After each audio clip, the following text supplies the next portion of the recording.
महाभारत मानव इतिहास का एक महान महाकाव्य है, एक कालातीत कथा जो धर्म या धर्म के कर्तव्य की कहानी को उजागर करती है।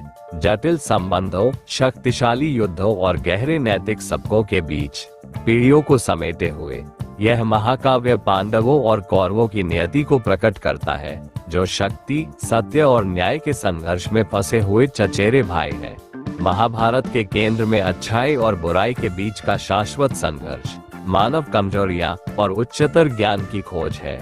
हमारे साथ इस आकर्षक यात्रा पर चलें, जहां हम साहस, वफादारी, विश्वासघात और बलिदान के रहस्यों को उजागर करेंगे।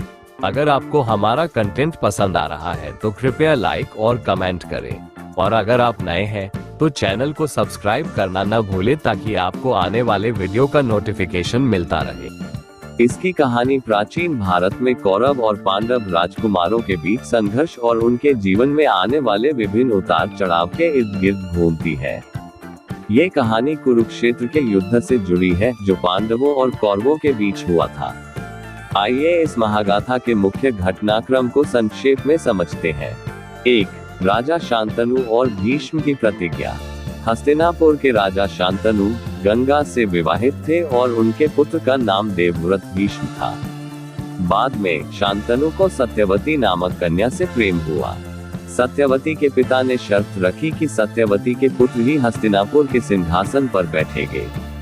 इसके लिए देवव्रत ने आजीवन ब्रह्मचर्य का व्रत लिया और सिंहासन का त्याग किया।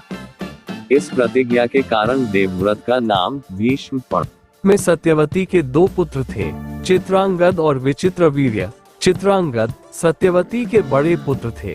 उनके जीवन में उल्लेखनीय बात यह है कि वे महल से बाहर निकलते ही युद्ध के मैदान में वीरता का परिचय देते थे।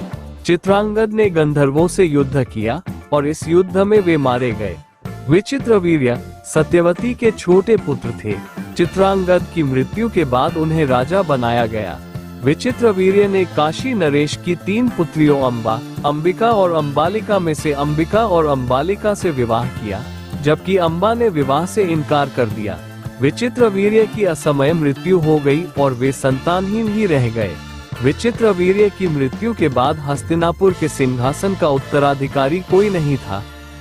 इसके बाद व्यास जी के आशीर्वाद से धृतराष्ट्र, पांडु और विदुर का जन्म हुआ।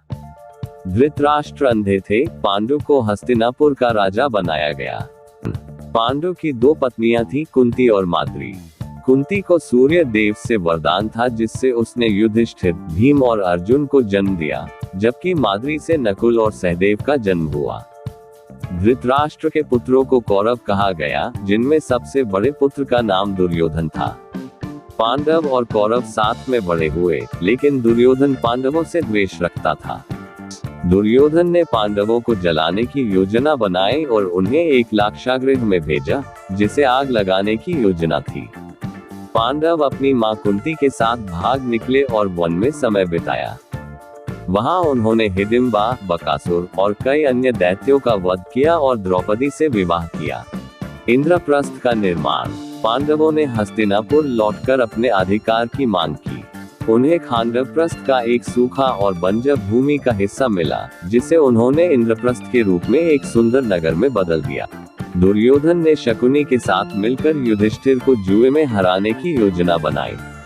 जुए में युधिष्ठिर ने अपना सब कुछ खो दिया, यहाँ तक कि अपने भाइयों और द्रौपदी को भी। पांडवों को 13 वर्षों का वनवास और 1 वर्ष का अज्ञातवास करना पड़ा।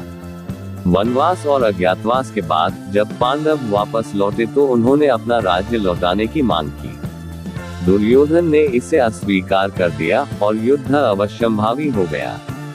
इस युद्ध में श्री कृष्ण ने अर्जुन को भगवद गीता का उपदेश दिया। युद्ध के अंत में कौरवों की हार हुई और अधिकांश योद्धा मारे गए। युद्ध के बाद युधिष्ठिर ने हस्तिनापुर का राज संभाला, लेकिन युद्ध के विनाश ने सभी को भीतर से झकझोर दिया था। कई वर्षों तक राज्य करने के बाद पांडव हिमालय की यात्रा पर निकल पड़े और वहीं स्वर्ग सिधार गए। महाभारत का संदेश। महाभारत हमें धर्म, कर्तव्य और सच्चाई के मार्ग पर चलने की प्रेरणा देता है। इसमें न केवल युद्ध की कहानी है, बल्कि जीवन के नैतिक और आध्यात्मिक सिद्धांतों का ज्ञान भी है। भगवद गीता, जो अर्जुन और श्री कृष्ण के संवाद के रूप में महाभारत का हिस्सा है, आज भी जीवन जीने की कला सिखाती है।